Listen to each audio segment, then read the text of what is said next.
Ana Suárez Miramón, catedrática de Literatura Española en la UNED. He investigado en dos momentos de la historia literaria que tienen entre sí grandes relaciones, como son el periodo barroco y el periodo de fines del siglo XIX.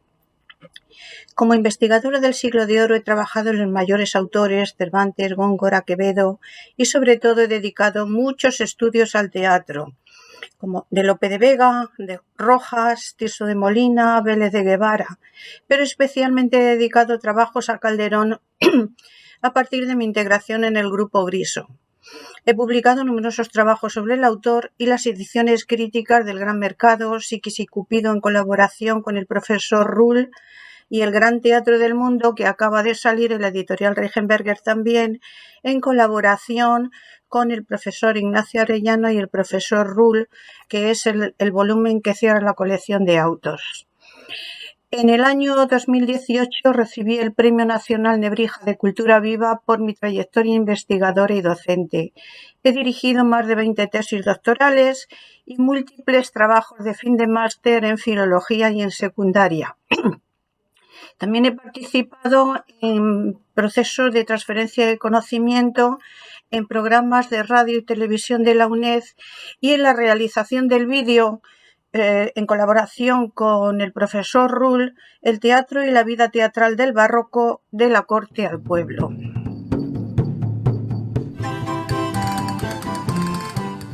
Por su título, Circunstancias y Relaciones, tiene bastantes elementos comunes con el Gran Teatro del Mundo e incluso con el Gran Patio de Palacio de Rojas Zorrilla. Los tres nos remiten a los tres puntales de la sociedad barroca: la economía, el teatro y la administración de justicia. El Gran Mercado presenta todo un mundo de relaciones histórico-sociales que coinciden con las preocupaciones de los moralistas del momento, sobre todo de la escuela de Salamanca. Y Calderón se hace eco de un profundo problema de la época, como era el del comercio y el del derecho, con sus implicaciones para un pensamiento cristiano. En este título se recoge la idea de que el mundo es un gran mercado y todo se compra y se vende, pero el argumento tiene también relación con el hijo pródigo. La comparación de la vida con un mercado está en los antiguos y corre paralela a la comparación de la vida con un teatro. Pero el tema del hijo pródigo se remonta a la parábola de San Lucas, una de las parábolas más dramatizadas en todas las épocas, desde la Edad Media a Gide, Ibsen y Grau, y un motivo muy celebrado en todas las artes, especialmente a la pintura del Siglo de Oro con Rembrandt, Teniers, Jordaen y la mayoría de los artistas flamencos, así como en la música más cercana a nosotros, Debussy y Prokofiev, por ejemplo. El tema pictórico debió tener gran interés, ya que el duque de Medina de las Torres regaló a Felipe IV el cuadro de Bassano, La Vuelta del Hijo Pródigo, y el marqués de Carpio regaló la obra del Veronés, El joven entre la virtud y el vicio, ejemplo muy apropiado para la educación y coincidente con la intención de este auto.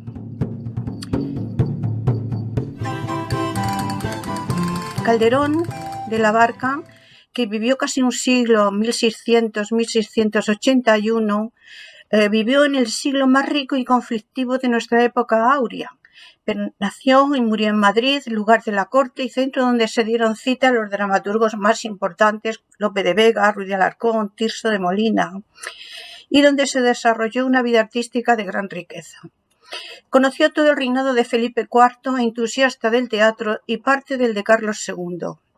Fue una persona de una cultura extraordinaria, heredero del humanismo y artífice de un teatro donde se funden las diferentes artes, pintura, escultura y música, en una rica escenografía que se adapta a la plasticidad y hondura de los textos.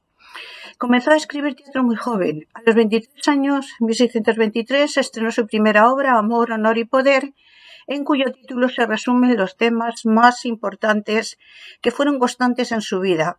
Sin embargo, no solo le interesaron esos temas, sino los múltiples relacionados con cada uno de ellos. Hay que resaltar que se ha considerado el gran poeta del amor y el primero en considerar a la mujer con los mismos derechos que el hombre y con las mismas responsabilidades. En cuanto al honor, hay que entenderlo en dos sentidos en su obra, el personal y el social. Y respecto al poder, Siempre le interesó el tema y así lo expuso en muchas obras, desde La vida es sueño, La cisma de Inglaterra, manifestando siempre las obligaciones de los gobernantes y siempre declarando ante todo la importancia y defensa del individuo por encima de las normas. Un ejemplo clarísimo es Luis Pérez el Gallego. El tema de la libertad, sobre todo de la libertad de conciencia individual, está presente en la mayoría de sus obras, al igual que el de la justicia. Y desde que fue nombrado dramaturgo de la corte, cada vez se hicieron más complejas y ricas sus escenografías para las representaciones palaciegas. Y después estas ricas escenografías se aplicaron a los autos, de los que se conservan las memorias de las apariencias. Escribió dramas, comedias, autos sacramentales, 80 y entremeses. Entre los primeros autos ya importantes, La cena del rey Baltasar y Gran Teatro y El Gran Mercado. Y este se escribe junto al Gran Teatro porque tiene mucha semejanza, sobre todo porque el Gran Teatro supone que ese teatro es una teoría y aquí el mercado es una puesta en práctica de esa teoría. Bueno, hay dos motivos en la vida cotidiana que representan estos dos autos, que es el teatro y el comercio. Los personajes pueden reunirse en diferentes grupos. En primer lugar, y no solo porque aparezca al principio de la obra, sino por su función en el auto, es la fama, que anuncia desde lo alto del escenario, a modo de pregón popular, la celebración de un mercado. Pero la fama también sugiere desde un plano espiritual al Espíritu Santo, que anuncia la prueba de la compra. No participa de la acción, pero la dirige y controla. Y en cuanto a los personajes con acción, están, por una parte, el grupo familiar del padre de familias, alegoría de Dios, aunque se refiere a cualquier padre, y sus dos hijos, que en este caso son gemelos huérfanos de madre, quien murió al nacer ellos. Tema frecuente en las obras de Calderón, como le ocurrió a Segismundo en La vida es sueño. Pues hay que recordar que socialmente existían muchos huérfanos de madre en la España de la época, por los numerosos fallecimientos de las mujeres al dar a luz en el posparto. Pues bien, el autor utiliza este dato de la realidad para construir esta obra. El que sean dos hijos exactos, sin que se sepa quién nació primero, le permite al autor reflexionar sobre el tema del derecho sobre las herencias y de los mayorazgos, porque según la ley de entonces le correspondía al primogénito recibir toda la herencia. Además, el que sean gemelos permite expresar también la dualidad del ser humano en su doble tendencia, hacia el bien, donde se entiende el esfuerzo y sacrificio, y hacia la frivolidad total de una vida divertida y despreocupada de todo lo que no sea el goce del instante. Es decir, la doble tendencia humana, porque se trata de un ser compuesto de alma y cuerpo, o como dice el texto, de las inclinaciones que dentro del hombre lidian. Por supuesto, se dramatiza también el tema de la libertad, porque a ambos hermanos se les da la misma paga y tienen libertad para elegir lo que compran.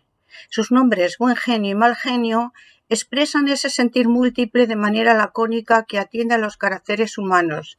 A cada uno de ellos acompaña, como es normal en la época y se ve siempre en las comedias, un criado que es sobre todo un amigo, compañero y confidente afín al carácter de cada uno. En este caso, la inocencia es el compañero de buen genio y la malicia del mal genio. El segundo grupo está formado por dos mujeres antagónicas, la Gracia, ideal de belleza serena y prometida por el padre al hijo que sepa comprar mejor en el mercado y no dilapide su dinero, y Culpa, mujer instintiva, símbolo de la sensualidad, quien ni conoce ni le interesan las normas y solo se deja guiar por su instinto, como corresponde a la ley natural donde habita. Se puede afirmar que en los autos donde aparece Culpa, y sobre todo en este, resulta el personaje más rico teatralmente y capaz de utilizar todos los registros de comportamiento, de lenguaje y de gestos para conseguir sus propósitos, y en este auto tiene una función primordial. El tercer grupo está formado por el mundo, siempre muy adornado para atraer, y en este caso es el espacio del mercado, un mercado que representa la redondez de la tierra. En el mercado, los personajes, soberbia, hermosura, desengaño, fe, herejía y penitencia, son los vendedores en cuyas tiendas se ofrecen los diversos productos a los compradores, del mismo modo que ocurría en los mercados de las ciudades como el cercano de la Cruz madrileño, que también podía haber conocido Calderón. Estos personajes actúan de modo antagónico y venden productos opuestos: soberbia, galas y plumas; su opuesta, humildad, sayales y sacrificios; hermosura, flores y colores; y su oponente, el desengaño, el espejo en cuyo fondo está la verdad. La gula o apetito vende pinturas y no realidades, mientras que su oponente, penitencia, vende ayunos y abstinencias; y la herejía, libros, que han de entenderse como las ideas de los reformistas Calvino y Lutero, y su oponente, la fe, los dogmas contrarreformistas. El cuarto grupo está formado por los personajes cercanos al mundo de la picaresca: Gula, que se disfraza de ventero, y su criada Lascivia, y entre los dos tratan de atraer a los caminantes ofreciéndoles comida y placer. Hay que recordar que los mesones y ventas de los caminos tenían muy mala fama, como nos dice constantemente Cervantes, y los clientes frecuentemente eran robados, tanto por los precios abusivos como por los salteadores. El auto, como sintetiza el título, manifiesta la consideración del mundo como un gran mercado donde todas las personas han de acudir para comprar y vender, establecer relaciones sociales y triunfar o fracasar en la vida. Si Calderón toma los elementos para este auto de la vida cotidiana, con el pregón, mercado y venta incluidos, los eleva a categorías universales y eternas de fácil explicación y justifica una forma de vida cristiana con la enseñanza del desengaño barroco. Se muestra también cómo el mérito personal permite romper con las leyes del mayorazgo, y para ello está presente el modelo de Cristo, el Hijo de Dios por cuyos méritos lo eligió Dios. Es fundamental en este auto el motivo del espejo, muy reiterado en la pintura y en la literatura de la época para expresar la apariencia y la realidad, y que en este auto tiene otra significación que afecta también a la estructura, pues esta dualidad de personajes, de objetos que se venden, tienen como finalidad hacer ver las dos dimensiones de la existencia, la apariencia y la realidad que hay en todo.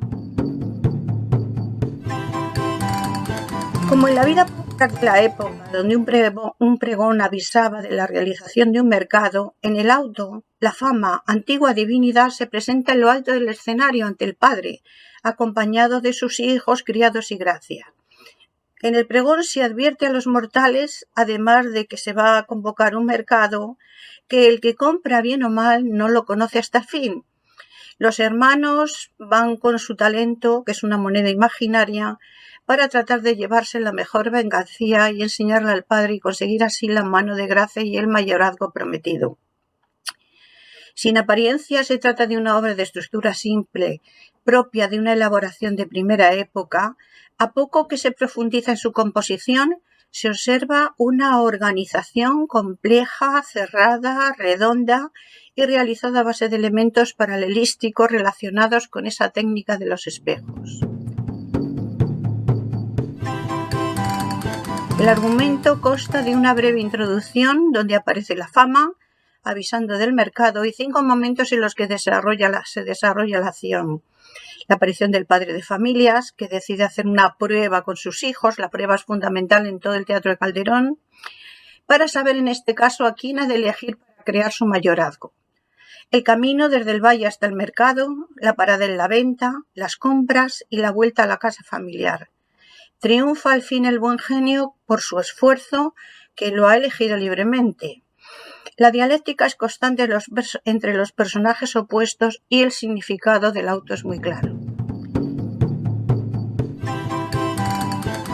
El periodo de 1598 a 1635 fue tan desastroso en la economía española que muchos autores de formación escolástica y teólogos preocupados por el problema pidieron reformar la economía y las costumbres para solucionar los grandes conflictos existentes. Fue la escuela de Salamanca fundamentalmente, con algunos autores muy importantes como González de Cellórigo, Mateo López Bravo o el padre Mariano Sancho de Moncada.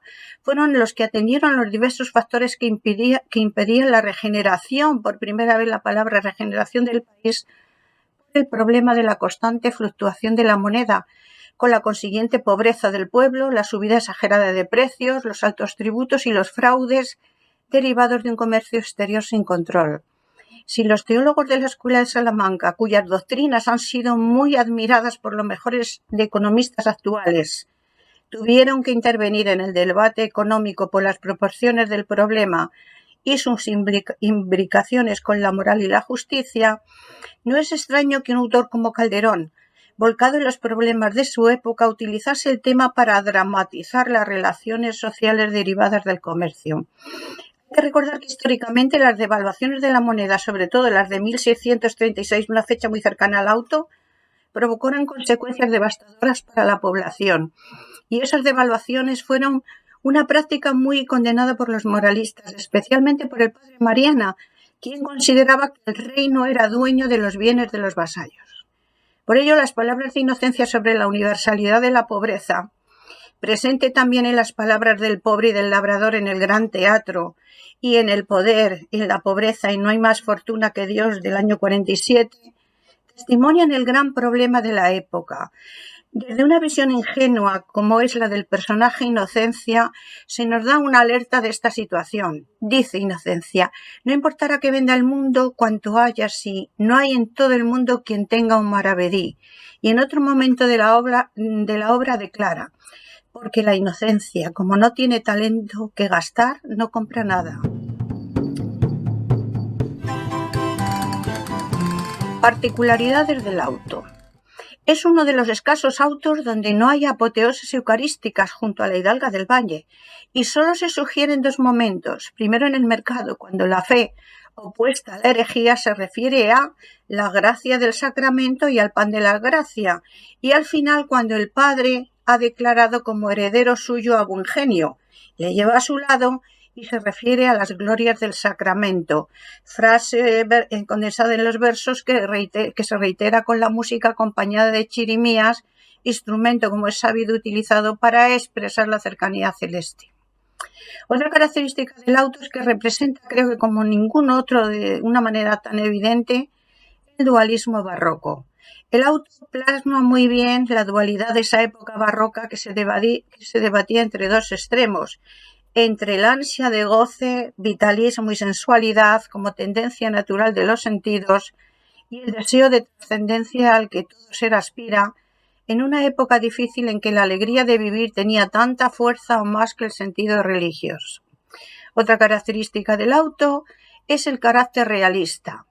Es el auto que ofrece más elementos realistas. Los espacios y personajes son los propios de la novela realista, costumbrista e incluso picaresca, desde el pregón inicial asociado con las actividades más importantes de la vida social, como el mercado, la venta, los cantos y bailes al aire libre con las danzas gitanas acompañadas por castañuelas y panderos. Hay que recordar que en torno mercados y ventas se congregaban mendigos, ladrones y maleantes, y este ambiente del mercado, como expresión de la vida más elemental, sugiere también una alegoría múltiple, la de la fiesta, la de la fe. La fe también entra por el oído, luego el pregón se identifica también con el Espíritu Santo y con la fe. Y de adelanto psicológico también de las postrimerías, puesto que la trompeta que lleva la fama es una advertencia del juicio final. El movimiento y dinamismo es otra de las características que hacen muy original este auto. Precisamente el movimiento es el que domina todo. Los hijos viven en un valle y tienen que andar para llegar al mercado. Además del camino que realizan y del paso inicial por la venta, donde todo es trajinar y moverse para atender la necesidad de los caminantes, destacan las continuas entradas y salidas de los puestos del mercado, que se acompañan con la participación de la música que manifiesta la alegría de los vendedores cada vez que se ha realizado una compra, con el estribillo popular tan utilizado también por Cervantes: sea enhorabuena, enhorabuena sea. Este estribillo reproduce todos esos esquemas cervantinos y que son muy interesantes. Se pueden ver en La Casa de los Celos como un ejemplo. Y culpa que constantemente va cortando el paso a los hermanos o persiguiendo al Buingenio para llevarla a su casa, participa de una manera fundamental en ese dinamismo constante. Incluso el juego de opuestos entre vendedores y compradores y la rapidez en las entradas y salidas de las tiendas, en el auto todo es movimiento. Otra característica fundamental es la teatralidad y el carácter proteico de culpa, que hace de este auto, creo que, una pieza única, porque el disfraz es constante y el cambio de personalidad protagonizado por ella, sobre todo, pero también por su compinche gula y sus compinches gula y lascivia, resulta todo un homenaje al teatro. Desde el momento en que los hermanos abandonan la culpa para irse al mercado, ya les advierte como mujer vengadora en ese momento que estorbará sus caminos. Dice, en varias formas mudadas, en varios trajes vestido. Y más tarde, al llegar al mercado, afirma que ella no puede estar parada. Es un personaje totalmente cambiante. Primero aparece como Pedro, mozo de mesón y con aspecto masculino, cuya belleza atrae a la lascivia que desconoce que es una mujer. Después se disfraza de galán con traje de gala para ofrecer como vendedor del mercado las telas más atractivas y los tocados más ricos para seducir a los hermanos. Más tarde se disfraza de corredor de mercancías, un oficio consistente mediante los artículos y los tenderos, lo que llamamos hoy día intermediarios. Más tarde, y tras su fracaso en el mercado, ensaya como mozo de ciego, obligando a Gula a ser el ciego y ambos piden limosna. Pero tampoco tiene éxito en ese propósito y finalmente, acompañada de nuevo por Gula, se disfraza de gitano, ya conocido como Perico, en una última transformación donde muestra sus aptitudes para el canto y el baile. Resulta toda una fiesta de color y movimiento por los trajes, los pasos de la danza del canario que interpretan, formando cada vez un nuevo espectáculo con el baile, canto y las contorsiones. Otra característica es que, a diferencia de la mayoría de los autos, donde no hay marcas puntuales de tiempo por las que se pueda ver la historia exterior de los personajes, en este sí. El texto nos advierte que el momento de la salida de los hijos de la casa del padre ocurre en verano, fresco verano se dice, y en jueves feriado, evidentemente con la alusión a la fiesta del Corpus. Precisamente la elección del protagonista doble estaría relacionada con el signo de Géminis y con cuanto representaba la mitología. La juventud de los hijos está señalada y potenciada aún más por el paralelismo que hay entre la naturaleza con la estación del año más ardiente para hacerlas coincidir con la ley natural o etapa silvestre del ser humano, que en la división tripartita de la teología correspondería al paganismo. Otra característica es precisamente la elección del mercado, que da ocasión a establecer relaciones con la vida popular cotidiana, que le sirve al autor para establecer una serie de correspondencias con lo espiritual. Como en las antiguas introducciones teatrales, la misma fama le pide al auditorio que le preste atención. Me estáis atentos todos, dice, y tras dar la noticia, en la gran plaza del mundo del monarca más feliz, hoy se hace un mercado franco, los exhorta a acudir y a comprar, no sin dejar de advertir el secreto último del acierto o equivocación, que el que compra bien o mal no lo conoce hasta el fin, y bajo esos términos expresa ese otro mundo de la alegoría. Es la misma idea que transcurre en el Gran Teatro. No hay forma de ensayar la existencia, es de una vez, y hasta el final no se sabe quién ha hecho su mejor papel. El auto también es un homenaje a Cervantes, al teatro, como he dicho antes, y a Cervantes. Es un autor Cervantes muy admirado por Calderón, al recrear la cultura popular, incluir el mundo cotidiano de las ventas, sus personajes, el mercado, al hacer participar a los gitanos tan presentes en el autor de Don Quijote, y que en este auto también aparecen tratados con bastante afecto, como aparecían en el caso de Cervantes. En su obra, además, es un homenaje a una obra que, aparte de Cervantes, creo que también es un homenaje al teatro, como es Pedro de Urdemalas, a quien sin duda Culpa se refiere como modelo cuando les dice a los hermanos: «Ya soy Pedro, el mundo tiemble, a urdir voy, el cielo gima, malas costumbres mortales». Pedro Urdir. Pues bien, parece que Calderón tenía presente o muy presente la obra de Cervantes, pues se produce la misma secuencia de cambios y definiciones de sí mismos. Pedro de Urdemalas aparece primero como mozo, después se declara famoso montañés de Urde e hijo de la piedra, para continuar de mozo de mesón, de mozo de ciego, de mozo de mulas y sentirse después Pedro de Urde, más capacidad de urdir malas costumbres. Otra característica y muy importante es el tratamiento de la economía.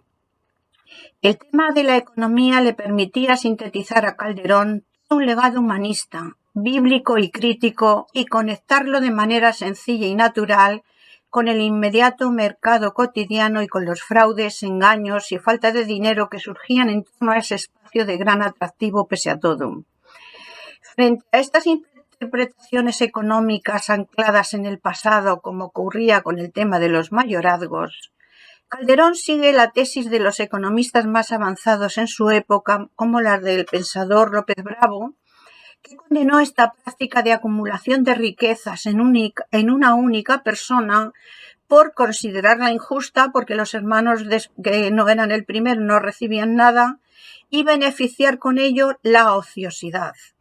Calderón defendió el mayorazgo por el merecimiento, no por el lugar en donde haya nacido uno de los hermanos, por el merecimiento, por la virtud y por el esfuerzo. Y criticó el empobrecimiento de la sociedad por esa devaluación de la moneda a la que antes nos hemos referido. Y también criticó la holgazanería de los ciudadanos, hechos que también critica en el Gran Teatro del Mundo. Los personajes. El hecho de haber construido los personajes de forma dual y opuestos nos permite una enseñanza constante de las dos dimensiones de la realidad. A partir de la técnica de espejos, que en la época era motivo simbólico, el autor nos va mostrando la doble visión de todo, la realidad visible, aparente, y la realidad profunda que no se ve en superficie, pero que existe, y esa realidad que no se ve es lo que, digamos, nos refiere y nos remite a lo espiritual y a lo material. Por eso, las interpretaciones del autor son múltiples. La riqueza de la obra está precisamente en esa variedad de significados que admiten consonancia con las expectativas de un público diverso y variado. El autor expresa esa dualidad gracias a la estructura donde todo se manifiesta con una imagen doble. Dos hijos, uno bueno y otro malo, una imagen del bien y otro del mal, dos criados, inocencia y malicia, y dos destinos, uno feliz y otro desgraciado al final.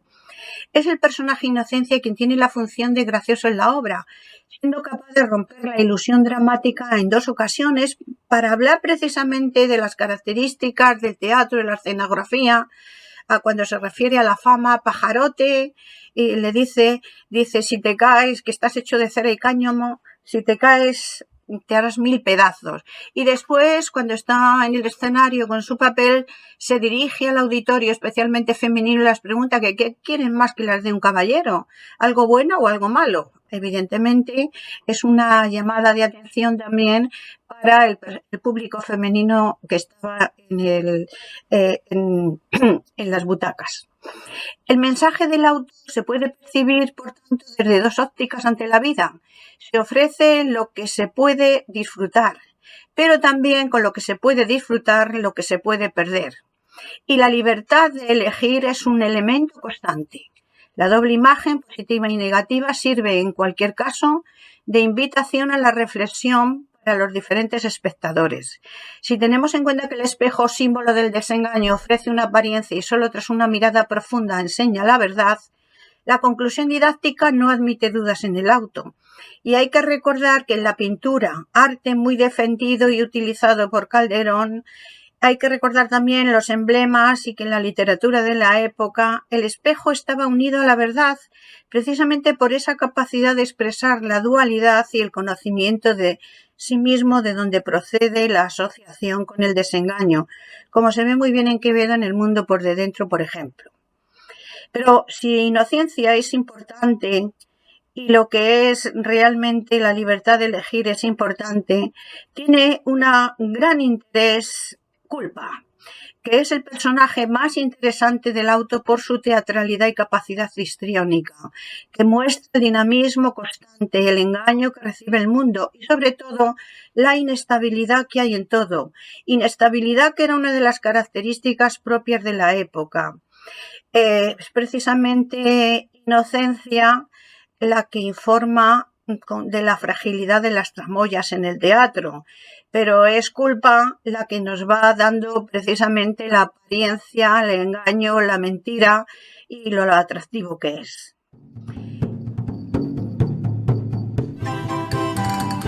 ¿Y por qué recomiendo su lectura? Recomiendo su modernidad en esa técnica dual asimilable a un juego de espejos constante. Además, el espejo que vende el desengaño en el auto tiene la función psicológica de enseñar la distancia entre el presente y el futuro, pero también ofrece de cara al espectador la posibilidad de adentrarse en la magia de las imágenes distorsionadas que le pueden comunicar. Calderón se sintió muy atraído por el espejo en una época que adquirió un extraordinario desarrollo la industria del vidrio. Hay que entender que las flores de la hermosura, de tanta belleza, se ven igualmente como motivo de desengaño, porque enseguida toda su belleza se convierte en polvo. Incluso el buen genio, representante del ser humano, llega a expresar que soy polvo, nada y viento. Y la soberbia de las gentes queda en nada. Las pinturas de lascivia, los manjares de gula, están vacíos y son falsos, como ocurre en la publicidad actual en muchos casos. Esa preferencia por el espejo anticipa un sentido moderno en cuanto se adelanta a las creaciones de Lewis Carroll, Cocteau y Robert Howard, que reflexionan en sus creaciones sobre la dificultad para conocer los diferentes aspectos del ser, según se guíe por el testimonio de los sentidos, la razón o incluso por las creencias religiosas. Con extraordinario sentido moderno, Calderón no solo quería atravesar el espejo como el personaje posterior de Lewis Carroll, Alicia, sino que buscaba en el más allá el origen de un tiempo y un espacio. Otra característica, porque creo que es interesante leer la obra, es porque la sociedad actual está tan preocupada por una economía que coincide con las características de la época que representa el auto. El gran mercado representa la mejor disección literaria de todos los problemas económicos que habían llevado a España a su total decadencia.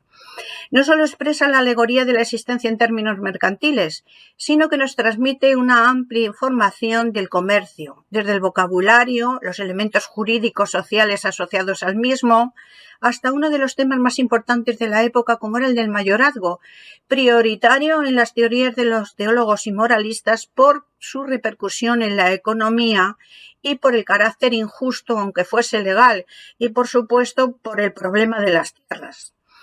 Pues desde esa perspectiva el auto constituye una fuente informativa muy interesante sobre la complejidad que entrañaba aplicar la justicia en el tema económico y hacerlo compatible con un pensamiento cristiano.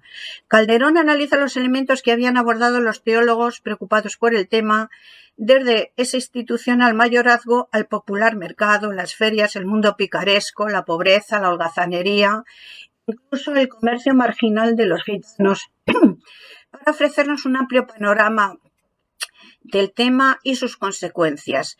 No hay elemento de la realidad comercial que no esté presente en el auto. Es difícil encontrar otro ejemplo literario donde se puedan hallar tantas denominaciones del mundo mercantil, desde la acumulación de bienes, mercado, feria, plaza, las consecuencias sociales de la práctica económica, mendigos, holgazanes, limosna, pobreza, mercado franco, comprar, vender, maravedís, caudal, hacienda, partición, herencia, gastar, comprar, riqueza, precio, heredero, ganancia, mercaderes, barato, tienda, corredor de tienda, etcétera, etcétera.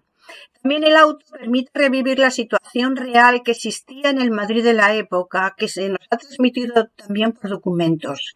Todos los testimonios coinciden en señalar que la capital de España se había convertido en un gran mercado donde las autoridades no eran capaces de controlar la proliferación de puestos, tenderetes, regatonas, comerciantes libres, revendedores, despenseros y toda clase de advenedizos.